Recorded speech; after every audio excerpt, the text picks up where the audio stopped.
enormously long, gratifyingly long, one might say. So let's just have a look at some bits of it, just a foretaste of what's to come. We've 2 sessions recorded recently here in the 100 Club, some of the best of current British jazz, including the Pizza Express All-Stars. Then there are 2 important programmes from the archives of CBS. The first features Miles Davis, who was performing for the first time on television in 1959.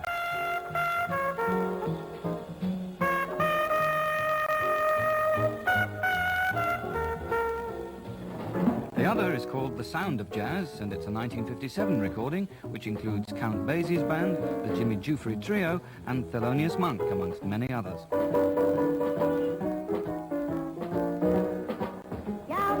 Jazz on a Summer's Day is the feature film from which we've taken the title for this weekend. 4 days at the Newport Jazz Festival, 1958.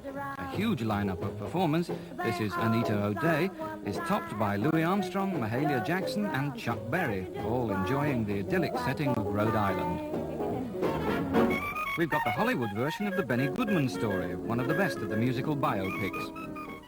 I want a band that plays hot music, that really takes off. And where would it play? There's no place outside of Harlem for a band like that. Yeah, like Fletcher Henderson always says, hot bands are cold turkey in this town. I don't know about that. It's never been tried. Duke Ellington led one of the most celebrated jazz orchestras for more than half a century, and we'll be telling his story with the help of many who knew him and also showing some of his work down the years. And we've just completed Laugh-In Louie, a portrait of the best known and the most influential of jazzmen. It all adds up to what I think is a most mouth-watering lineup, and I hope you will too.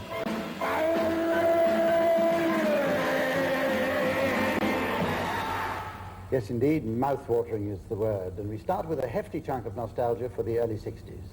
1962, it's Trad Dad. Now, the word trad covered a host of evils, but it never quite covered you, Humph. I mean, your band managed to stay out of this. Well, I'd got out from under with my unerring instinct for everything that's commercial. I'd fired my banjo player, and I had 3 saxophones at this time, which ruled me out as far as this film is concerned. And you never had any of these outlandish uniforms, these hats? And never went in for that. It's great fun watching this film to see familiar faces still on the jazz scene who were back in their younger days, sporting somewhat inappropriate gear. Yes, and it was a time when jazz had to share the stage, particularly in poppy-type programs at the time, with the pop of the day. Yes, because we talk about the trad boom of those days, and in the context of jazz, it was a big bubble of popularity, but as far as the top 20 was concerned, for every 1 or 2 jazz records that got in, most of the rest were pop records. And of course the DJ shows, and there's 3 veteran DJs, again in their youthful manifestation, on this, in this film, and their shows were always a mixture of pop and jazz. Yes, the only one who doesn't get a look in, I suppose, is Brian Matthew, who had quite a lot to do with the trend. Yes, you know, he's not in that, but the other 3 play a big But part. among the pop people, the most prominent in the film is Helen Shapiro, who's since become a jazz singer in the context of your band, for example. Is that something you initiated, or? No, I didn't actually initiate it. I did a concert with her recently, and we're doing some more. But she'd already done an album in which she sang standard material. I thought, right back in those days, the time when she was making this movie, that her voice was a marvelous voice for jazz. In fact, it's a bit unfair to refer to her as a jazz singer or talk about it as jazz, because just from the point of view of a singer of popular songs, I think potentially then she was great, and now she's... Well, judge for yourselves. Something for the pop fans, something for the... bbc2 and our weekend of jazz programs called Jazz on a Summer's Day. It's a title we've borrowed from tonight's classic film by Bert Stern. 4 days at the Newport Jazz Festival, with a huge lineup topped by Louis Armstrong and Mahalia Jackson. But you'll have to watch the film to see them.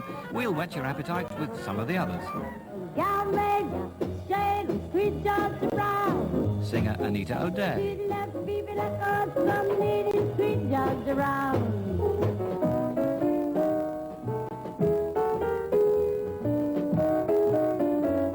Contrasting styles of pianists Thelonious Monk and George Shearing.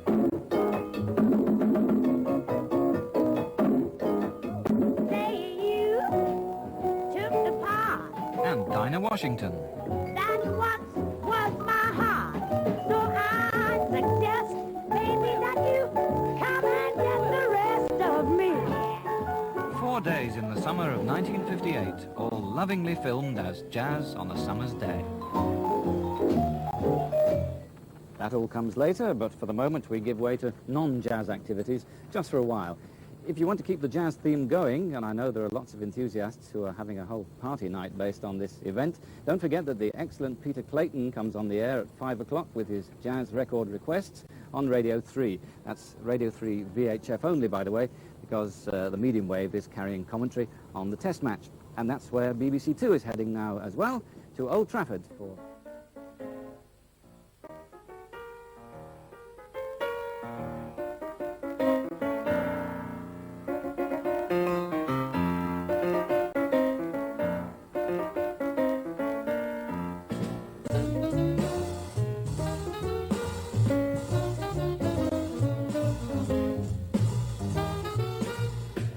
Thelonious Spear Monk. Most unusual name, no doubt about that. But then Thelonious Spear Monk was a most unusual cat. Monk's instrument was piano. He started playing it as a child. He says, a lady gave us a piano. I felt I did not want to waste this gift, so I learned how to use it. It's lucky for the whole world the family didn't refuse it. Born October 10th, 1917 in Rocky Mount, North Carolina, Monk lived in New York almost all his life, in one house, on one street, in one neighborhood, with 2 children and 1 wife. James P. Johnson, Fats Waller, Willie the Lion Smith, giants of Harlem stride piano were some of the people Monk used to listen to. And Art Tatum, he was in there too. You can hear it in one of those beautifully executed descending arpeggios that Monk used to play, full of that technique that Monk is supposed to lack. And you only have to listen to both of them play to hear how closely Monk followed Duke Ellington's way. Monk said, I say play your own way. Don't play what the public wants. You play what you want, and let the public pick up on what you're doing, even if it does take him 15, 20 years. Monk broke down barriers. Where the book ended, Monk began. His first record date was with Coleman Hawkins. That was jazz's first tenor man. And Monk influenced all the tenor players since. Sonny Rollins, Johnny Griffin, John Coltrane, and Charlie Rouse, who was with him to the last. And so, Thelonious Spear Monk, who was not particularly influenced by anyone, influenced everyone.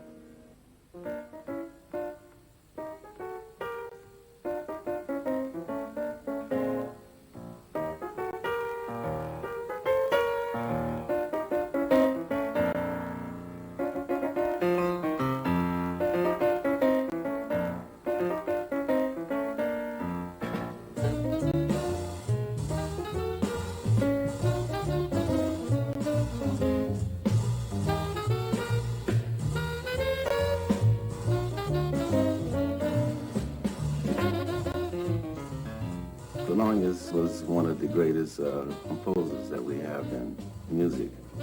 His compositions was very, very strong. Thelonious was like the architect. He put the foundation to the modern jazz when the music was evolving to another level. And Charlie Parker was the one that interpreted it.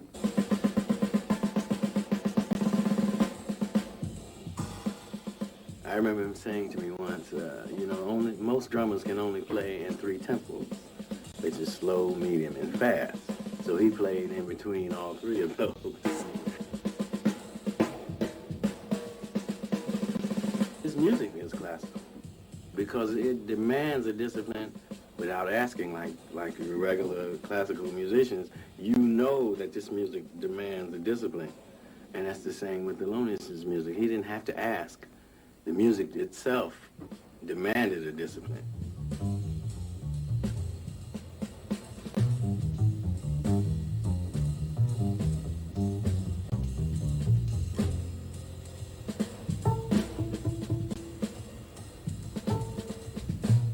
The effect that Thelonious had was a very lasting effect because it was something that very few musicians get when they're working with an individual that was an individualist himself.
But when you're humming, you say, beat up, beat up.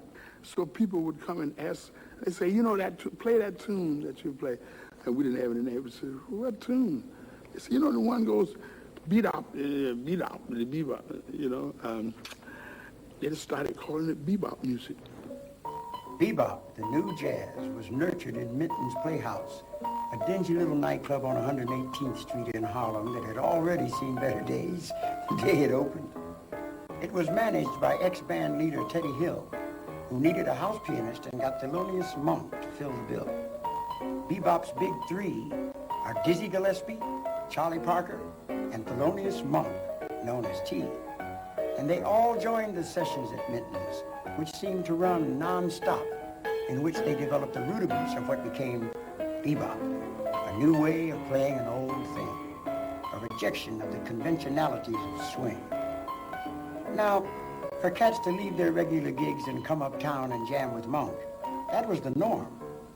None of them, including Dizzy Gillespie, had any idea they were taking a great leap forward in the evolution of America's cultural art form. Now, as for what Dizzy thinks of Thelonious Monk, you only have to recall that there's a photograph above Monk's piano inscribed, "To Monk, my first inspiration.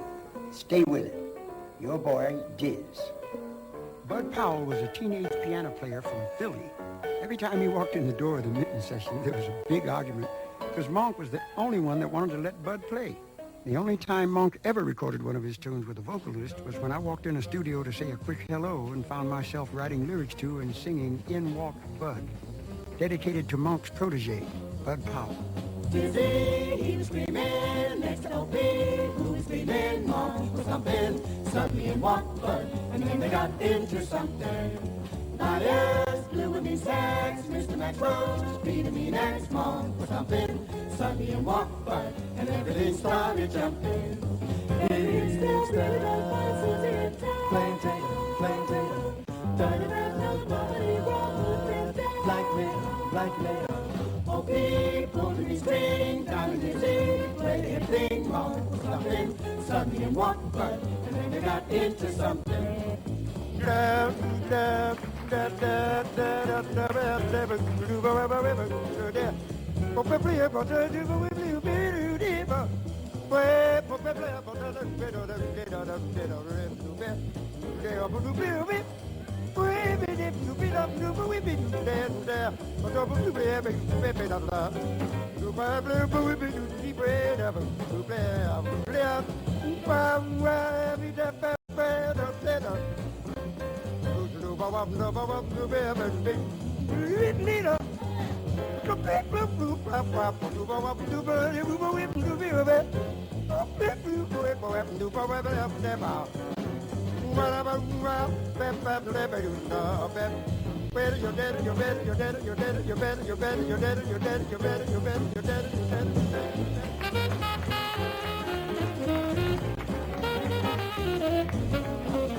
Dizzy, he was screaming next to OP, who was screaming mom for something. Suddenly walked right, and then they got into something. Fires, flew in sacks, Mr. Max froze, beat him in axe, mom for something. Suddenly walked right, and everything started jumping. And it started like balls was it planted, nobody was it down. Like me, OP, pulled him in string, down in Dizzy, played anything wrong for something. Suddenly walked right, and then they got into something.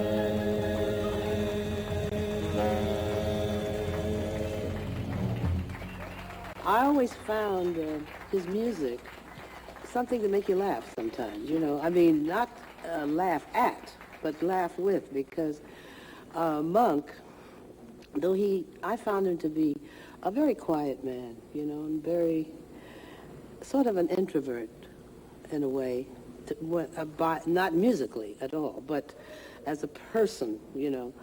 His music was more his personality than what he gave you himself as an individual, you know.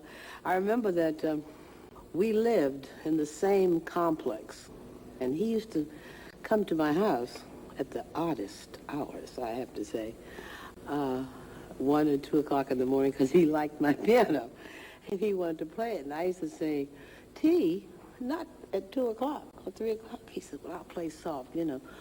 And so it got so that it was beautiful. I didn't care whether people, you know, the guy downstairs at the door would say, Miss McCrae, we're getting complaints. I said, tell them it's Thelonious Monk. Are they crazy? They should all get up and listen. There you go, fellas.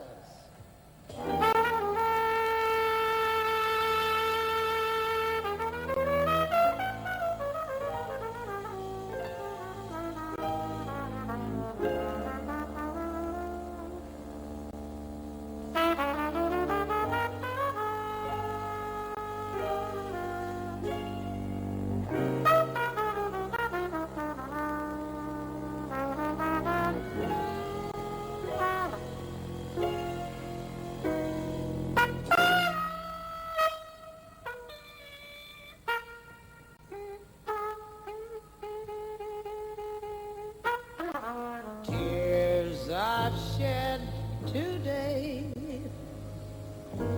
will pause, waiting until tomorrow. Dreams of what could be come close to me, timidly. There's a brand new day inside.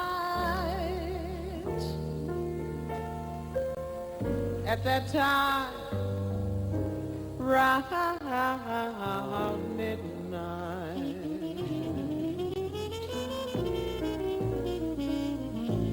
life's a game of chance, and you're one of the minor players. Look for what you love, the day to come harbor sun. Let your eyes put out their lights. At that time, round midnight,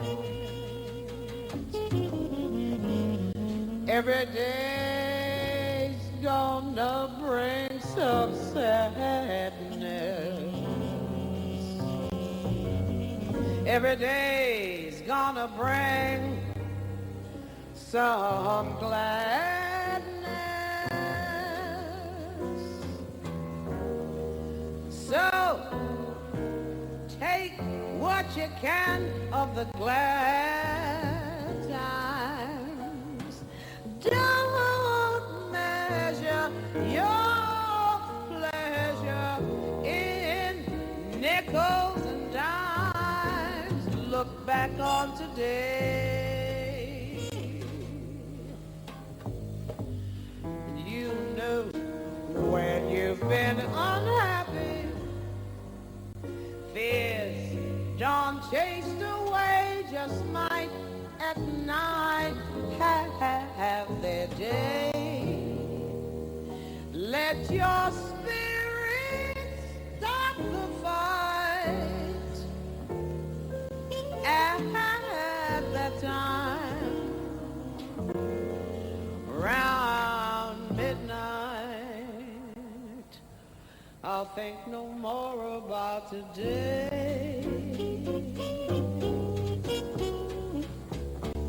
For in a while, this whole day will be yesterday.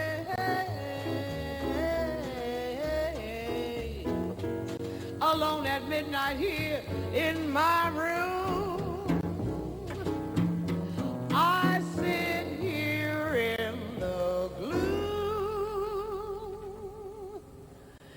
and let my dreams say flying round about midnight.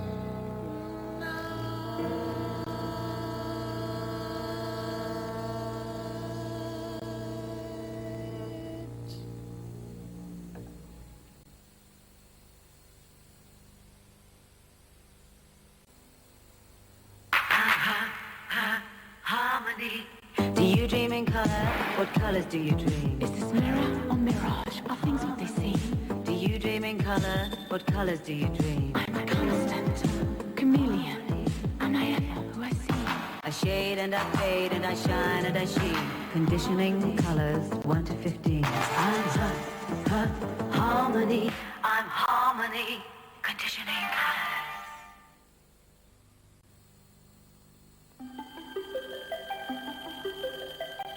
Imagine not having to pay the earth to be picked up in the morning, then to be dropped near where you work, or shop, or play. That would be something special, wouldn't it? That's precisely what Green Line coaches can do every day of the week, which is why Green Line is at the heart of London. Green Line at the heart of London.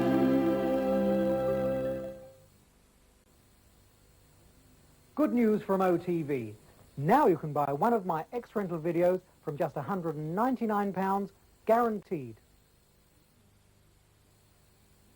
You know a bottle of Fairy lasts longer than any other liquid because its suds last longer. But did you know how much longer it lasts?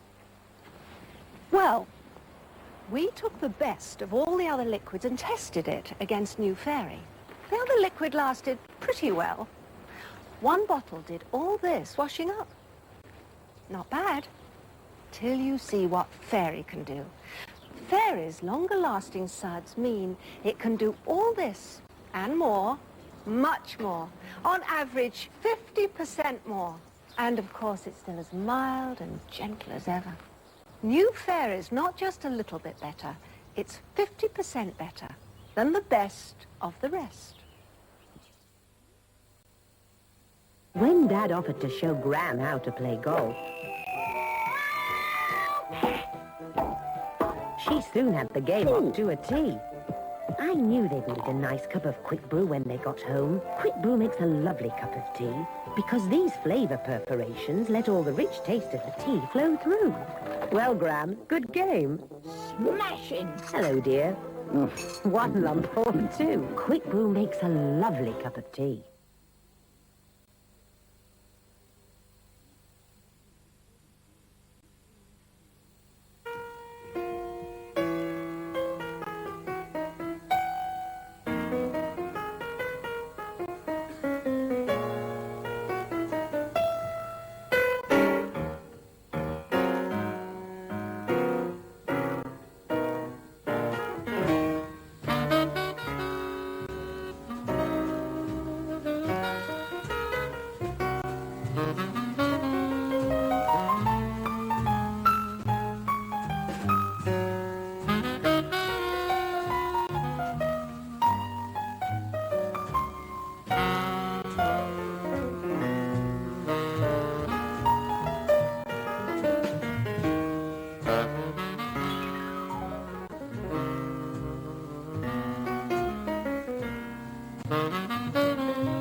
By the late 40s and into the 50s, the ideas Monk had pioneered at Minton's were in the musical mainstream, but Monk's music continued on its own course, ignoring commercial success. Monk explains this better than anyone has. I don't get around as much as Diz and Bird, he said. I'm kind of underground in jazz. To make matters worse, Monk took the rap for another cat and lost his cabaret card, without which you could not gig in New York City nightclubs. It made things very, very hard. The Baroness Pannonica de Koningswater, a member of the Rothschild family and patroness of jazz, befriended Thelonious, got his cabaret card back, opened her house to him, bought him a piano on which to compose, and remained a true and loyal friend on whom he could always depend. Monk and his wife Nellie were childhood sweethearts. They married, had 2 children, Barbara, called Boo Boo, and Thelonious Jr., called Toot. His family, children and wife, they were the major stabilizing forces in his life. It was because of them that he was determined to survive. He wouldn't go anywhere without my mother. The promoters couldn't get him to go. Where's Nellie? We never felt, Boo Boo and I never felt the pressure. The time with the cabaret cards and the changes he went through and no work, a lot of that, I was home. I was there. You know, I was little. And Daddy was home playing all the time. He was playing from dawn till dusk all the time, you know. But yet I never felt like there was some kind of turmoil or a cloud over our heads, you know. he kept me very happy. He was very up cat, you know. People have this mystique thing about Thelonious. He's so mysterious and he doesn't talk. Thelonious taught me how to spin a top on the kitchen floor. I mean, throwing a top down at 100,000 miles an hour. He said, hey, man, this is how you spin a top. I used to do it all the time. Thelonious taught me how to play basketball, you know. He was very energetic and very, very talkative, and unfortunately went through a lot of changes. He made us all remember what it is to be yourself and that you can do it, and the dues you have to pay to do that. Whether anyone cares about it or listens to it or not, you still go on. It's a kind of a principle. Now, this man had that principle. I think he was able to go on in a tough music scene, which jazz is, because he had that capacity very highly developed. He could go on doing what he believed in no matter what, you see. So over the years, I became friends of the family and Nellie and Toot and Boo Boo. And I saw that that was something that pervaded the whole family. That kind of, everyone has a choice. Everyone can be themselves. That was stressed over and over again. Well, he used to say, you know, this ring was his ring. It says Monk here, right? But when you turn it upside down, it says No, K-N-O-W, right? And he used to say, always no. I mean, that's a statement that you'll find all the time with Thelonious. And it's very simple, and it goes by, and it even got to the point with people where they said, oh, that's Monk just talking. But what he was really saying is, if you always know, there won't be any question about you being yourself. And if you're always yourself, everything is straight ahead.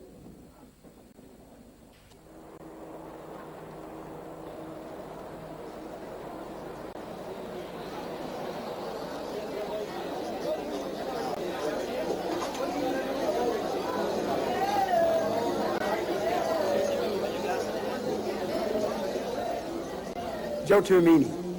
Now there'll be a short pause while everybody turns to his neighbor and says, who? Well, Joe Termini did what only a very soulful cat could do. Open up a jazz club on the Bowery, find out the price of a brand new baby grand piano, pay it, and have the intelligence to invite Thelonious Monk to come and play it. And that original 2-week engagement at the 5 spot extended to 6 months, and Thelonious Monk was back on the New York scene. And he was continuing his training of all the great tenor players since Coleman Hawkins. So naturally, he hired John Coltrane, the latest young tenor player on the scene. And the 5 spot became a music school that every New York musician attended. Monk and Train were not only the talk of the town, they were the talk of international jazz circles the whole world round, because Monk was back in New York City, his hometown, the city he loved. He said, if you want to hear what goes into my compositions, you have to come to New York City and hear it for yourself. You see, to Monk, New York seemed to sing. It had a rhythm, and it definitely had a swing. It sounded like rhythmony.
What was easy for him was a little difficult for us. Right. You see, like he would used to tell us at the record, you can't hear that?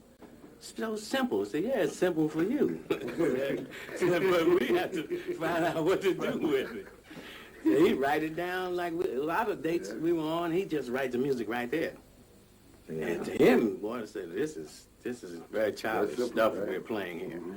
But for us, it was killing us. See, you know, like it sounded simple to the audience because, you know, they said, okay, well, Thelonious was eccentric and what have you. He played weird and stuff. But everything that he played, if you understand his music, it had a meaning in the way that it was played.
I was with Thelonious for 10 years. We were very, very good friends, as opposed to I was in his band. He was a master in getting things out of other musicians, you know, things that they wouldn't think they could play or whatever. He was the type to challenge you, say, well, you can do that, or, you know, it's there, why can't you do that? And he's done that with all the musicians that work with him, have learned from him. And our relationship was a relationship of, he was the leader, and he was a friend, too. And I really cherish that, you know.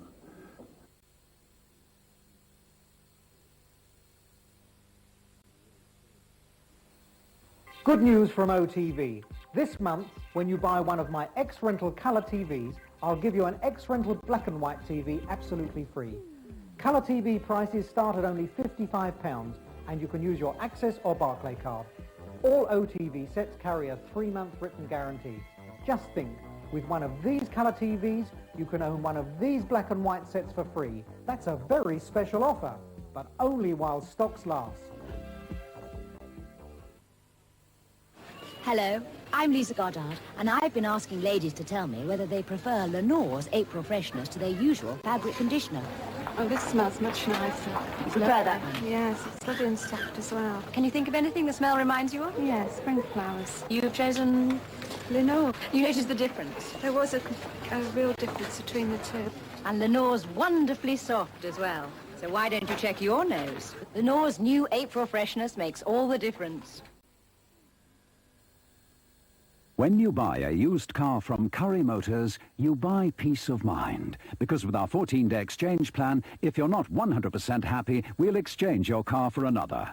Curry Motors, nice people to do business with. At Stamford Hill, Twickenham, Kingston, Molesey, Surbiton, Hounslow, Hampton Hill, Southend and Palmer's Green. Every mum wants her children to grow up with no fillings at all. Nevertheless, we all know the picture of decay in their teeth is just not good enough. But with advanced Formula Crest Plus, we're now a step closer to our goal. Thousands of children tested it against our original fluoride formula and proved that Crest Plus gives demonstrably better protection against decay. So now there's a real chance your children will grow up with less decay than you ever thought possible.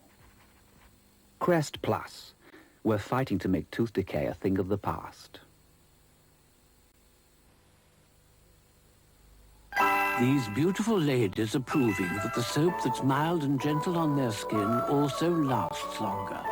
The girls on the right are washing with Fairy. The other girls are using another leading soap. Look, when other soap runs out, Fairy goes on caring. Proof that Fairy lasts longer.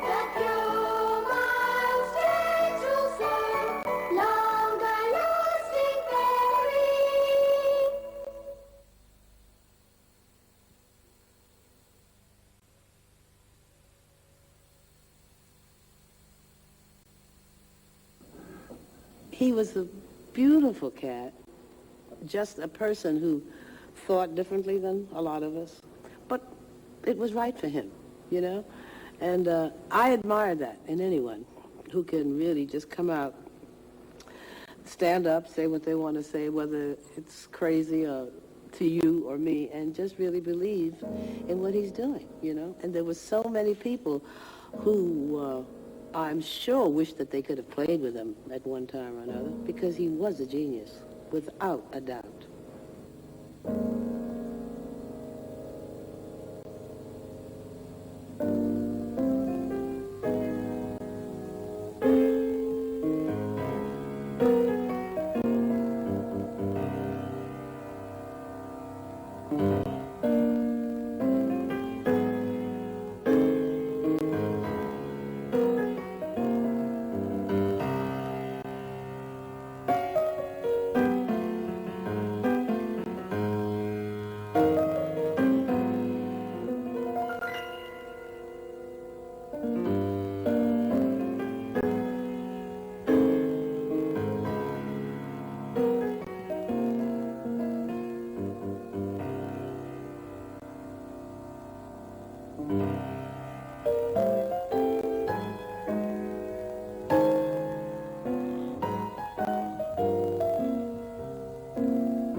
Long gone were the days of hard struggle when Nellie had to take clerical work to keep something in the pot.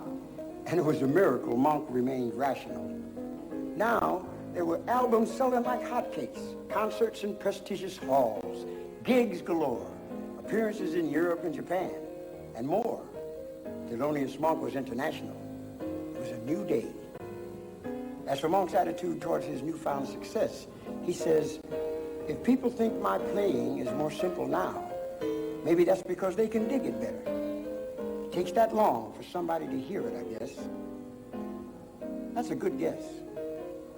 Now people have no trouble hearing Monk's music at all. In fact, Paul Overton has scored some of Monk's improvisations for big bands, and they've performed it in Lincoln Center, in Carnegie, and Town Hall. The last time I heard that arrangement live was, 25 years ago at Town Hall, right? I'll never forget the night because, my father called me down from the audience, at the end of the show, and he said, little Tutti Rutti is up there, and they put the spotlight on me, and I was like, doing one of these, and they took me all the way down backstage, and I came out on stage, and it was a wild time.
Much is made of Monk's penchant for always wearing some kind of hat.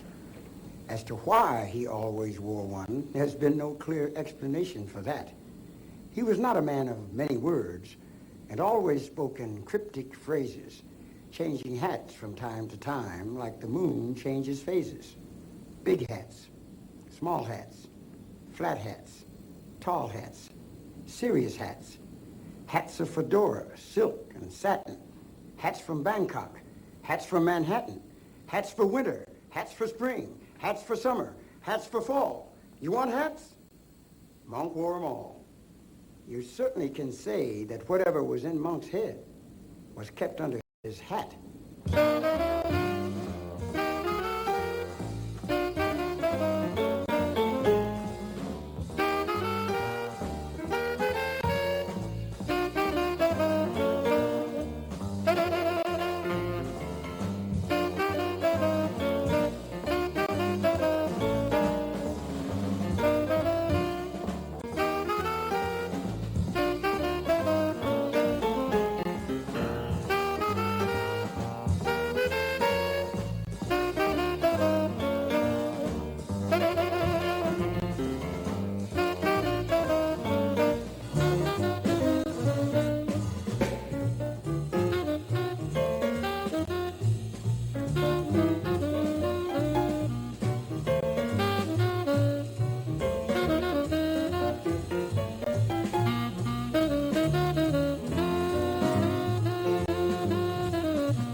Thelonious Sphere Monk, composer, philosopher, musician, and poet.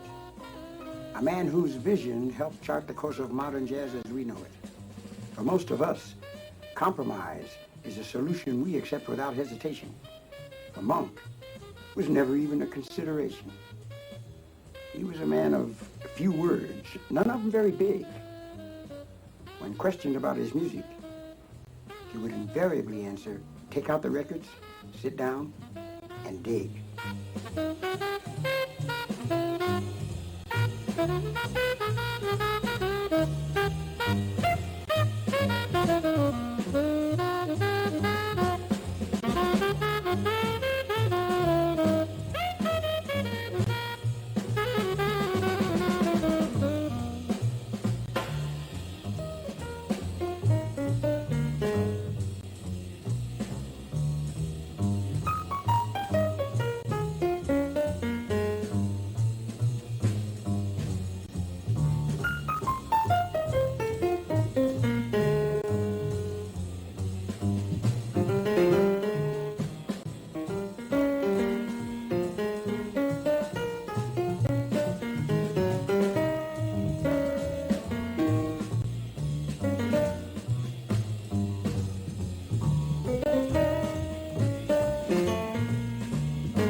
Next Wednesday at 11:05, Notes from a Jazz Survivor pays tribute to another musician who died in 1982, saxophonist Art Pepper. Next Wednesday...